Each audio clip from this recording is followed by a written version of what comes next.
दोस्तों सीडीएसएल की बात करें तो स्टॉक के अंदर आज हल्की सी तेजी देखने को मिल रही है। तेजी बड़ी नहीं है क्योंकि बाजार में गिरावट का माहौल है। इसके बीच में काफ़ी बड़ी अपडेट निकल के आ रही है।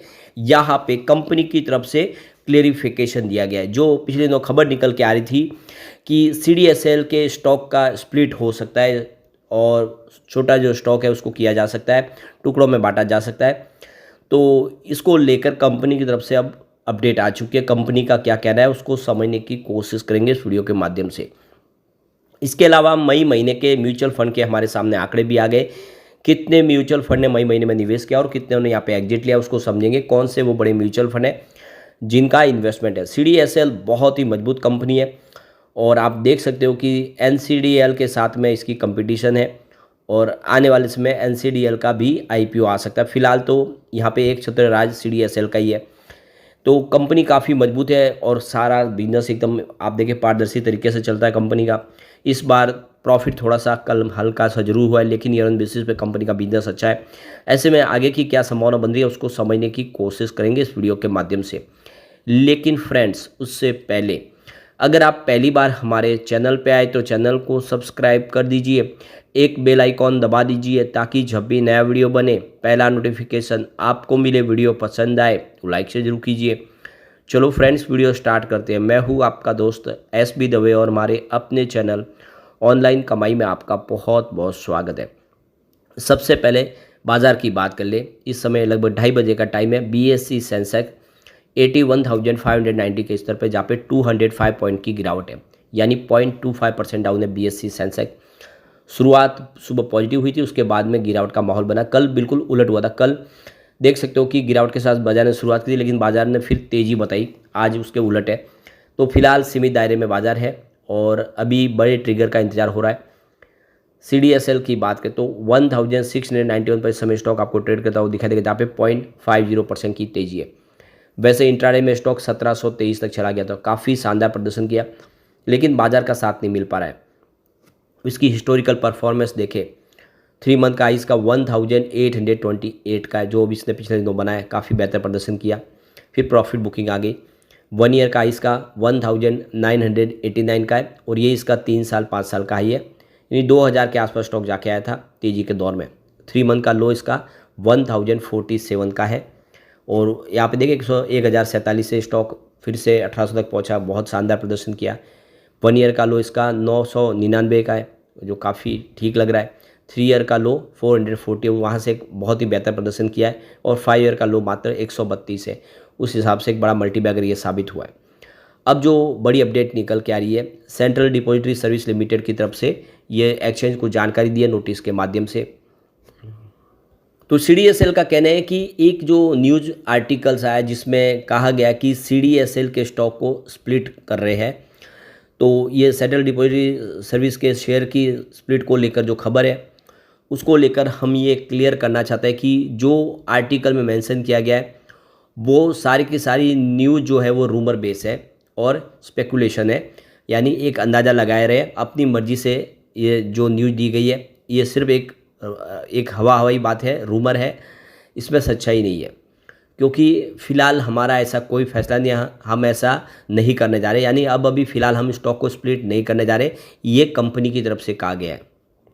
तो हम यहाँ पे जितने हमारे इन्वेस्टर और जो पार्टिसिपेंट्स हैं उनसे कहना चाहते हैं कि आप जो भी ऑफिशियल जो सोर्सेज है उसी के ऊपर भरोसा करें और इस तरह से जो अनऑथराइज न्यूज़ होती है उसके ऊपर बिल्कुल विश्वास न करें। ऐसा कंपनी की तरफ से कोई फैसला नहीं हुआ है। साथ में कहा गया कि सीडीएसएल जो है इस समय हाईएस्ट स्टैंडर्ड गवर्नमेंट की जो गवर्नेंस और डिस्क्लोजर है उसको फॉलो करता है। किसी प्रकार की कोई भी मटेरियल इन्फॉर्मेशन है वो छुपाता नहीं है। जो भी है उसकी जानकारी एक्सचेंज को शेयर की जाती है जो देने के लिए योग्य हो। तो स्टॉक एक्सचेंज को हर जानकारी हम पहले दे देते हैं और किसी प्रकार का यहाँ पे ऐसा कोई फैसला नहीं हुआ है। तो ये जो पूरी खबर है यह बिल्कुल एक रूमर है जिसका जानकारी यहाँ पे दे दी गई है, यानी फिलहाल कंपनी का कहना है कि स्टॉक स्प्लिट नहीं होने जा रहा है। अब शेयर की प्राइस बढ़ी है 1800 के आसपास की। काफ़ी लोगों को ऐसा लगता है कि स्टॉक स्प्लिट अगर होगा तो फिर प्राइस नीचे आएगी, फिर से अट्रैक्शन होगा, ऐसा सोचते हैं लेकिन ऐसा बिल्कुल नहीं है। कंपनी ने अभी फिलहाल मना कर दिया है। अब यहाँ पे मई महीने के म्यूचुअल फंड के आंकड़े निकल कर आए जो काफ़ी शानदार है। मई महीने में जम के खरीदारी म्यूचुअल फंड ने की है CDSL में। और क्यों ना हो, कंपनी इस समय मोनोपोली बिजनेस करती है। 44 ऐसे म्यूचुअल फंड्स हैं जिन्होंने जम के खरीदारी की है, यानी काफ़ी सारा निवेश हुआ है। वैसे कुछ म्यूचुअल फंड ने एग्जिट भी लिया है, उन्होंने बिकवाली की है क्योंकि प्रॉफिट हुई है, काफ़ी अच्छा शेयर दौड़ा। तो 15 ऐसे म्यूचुअल फंड है जिन्होंने एग्जिट लिया है। लेकिन आंकड़ा भारी अगर आप देखें तो वो खरीदारों का है, क्योंकि 15 के सामने 44 ऐसे म्यूचुअल फंड्स हैं जिन्होंने नई एंट्री मार ली है। तो क्लियरली मई महीने में म्यूचुअल फंड ने बहुत सारा निवेश किया है। यहाँ पे करीब 8618 स्टॉक की यहाँ पे अदला बदली होती हुई दिखाई देगी मई महीने में। अब यहाँ पे कुछ म्यूचुअल फंड्स हैं जिन्होंने निवेश किया, उसको अगर हम देखें तो Nippon India small cap direct ने यहाँ पे 539 करोड़ का इन्वेस्टमेंट किया है। 12.41% की होल्डिंग उनकी मंथ ऑन मंथ बेसिस पे कम हुई है। पराग पारेख फ्लैक्सी कैप डायरेक्ट ने 346 करोड़ का इन्वेस्टमेंट किया है, उनकी होल्डिंग में कोई बदलाव नहीं हुआ है। उसके बाद में कैनेरा रेबेको इमर्जिंग इक्विटीज डायरेक्ट ने 225 करोड़ का निवेश किया है, उनकी होल्डिंग में भी कोई बदलाव होता हुआ दिखाई नहीं देगा। इसके बाद में एक्सिस स्मॉल कैप डायरेक्ट ने 214 करोड़ का इन्वेस्टमेंट किया, उनकी होल्डिंग में भी कोई मंथ ऑन बेसिस पे चेंजेस नहीं हुआ है। फिर इन्वेस्टको इंडिया कॉन्ट्रैक्ट डायरेक्ट ने 131 करोड़ का निवेश किया है, उनकी होल्डिंग में भी बदलाव नहीं हुआ है। उसके बाद इन्वेस्टको इंडिया स्मॉल कैप डायरेक्ट ने 107 करोड़ का निवेश किया है, 31.14% की holding month on month basis पे कम हुई है। Mahindra Manulife small cap direct ने 80 करोड़ का इन्वेस्टमेंट किया है, 86.79% की होल्डिंग उनकी मंथ ऑन मंथ बेसिस पे बढ़ चुकी है। इसके अलावा Motilal Oswal small cap direct ने 60.55 करोड़ का निवेश किया है, उनकी होल्डिंग भी 100% मंथ ऑन मंथ बेसिस पे बढ़ी है, यानी उनका फ्रेश इन्वेस्टमेंट हुआ है। उसके बाद में Aditya Birla SL banking financial service ने 37.91 करोड़ का इन्वेस्टमेंट किया, उनकी होल्डिंग में कोई बदलाव नहीं हुआ है। और Mahindra Manulife large and mid cap ने 37.02 करोड़ का इन्वेस्टमेंट किया, उनकी holding 17.48% month on month basis पे बढ़ी है। तो जम के खरीदारी की गई है, आप देख सकते हो कि इसकी क्लियरली इस बार, और ये अच्छी बात है।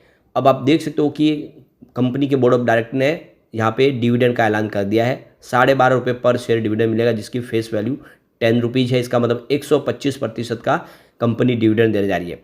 अभी यहाँ पे शेयर होल्डर की रजामंदी लेनी होगी, तो 27वीं एनुअल जनरल मीटिंग होगी, उसमें शेयर होल्डर की रजामंदी ली जाएगी, उसके बाद में ये डिविडेंड दिया जाएगा। फिलहाल अभी रिकॉर्ड डेट नहीं आई है, तो अभी मौका है यहाँ पे डिविडेंड प्राप्त करने का। तो कंपनी लगातार अच्छा डिविडेंड देती है। आप देख सकते हो कि इन्होंने सितंबर 7 2020 में 4.5 रुपये का फाइनल डिविडेंड दिया था। 13 सितंबर 2021 की बात करें तो इन्होंने 9 रुपये का फाइनल डिविडेंड दिया था।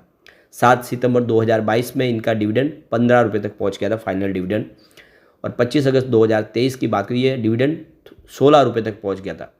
यानी आप देखें तो डिविडेंड लगातार बढ़ा है। और जुलाई महीने में 2 बार डिविडेंड दिया, यानी 2 अलग अलग तरीके से, जिसमें 16 जुलाई 2024 को आप देख सकते हो कि 3 रुपये का स्पेशल डिविडेंड दिया, और 16 जुलाई 2024 को ही 19 रुपये का फाइनल डिविडेंड दिया। यानी डिविडेंड आप देखें तो लगातार बढ़ रहा है, काफ़ी अच्छा डिविडेंड कंपनी दे रही है। इस बार डिविडेंड फिर से कम हुआ है, ये बात है। और ये आप देखें तो काफ़ी अच्छा डिविडेंड देती है। सरकारी कंपनी हमेशा अच्छा डिविडेंड ही देती है। एक बहुत अच्छी अपॉर्चुनिटी इस समय दिखाई दे रही है। आने वाले समय ये स्टॉक कमाल कर सकता है। निवेशकों के लिए यहाँ पे काफ़ी अच्छी अपॉर्चुनिटी दिखाई दे रही है। लेकिन फ्रेंड्स, कोई भी इन्वेस्टमेंट करने से पहले अपने फाइनेंशियल एडवाइजर से एडवाइस ले ले या अपना खुद का रिसर्च करें, क्योंकि मैंने वीडियो आपके एजुकेशनल पर्पज़ के लिए ही बनाया। वीडियो पसंद आए तो लाइक से जरूर कीजिए और चैनल को सब्सक्राइब कर दीजिए। Thank you friends.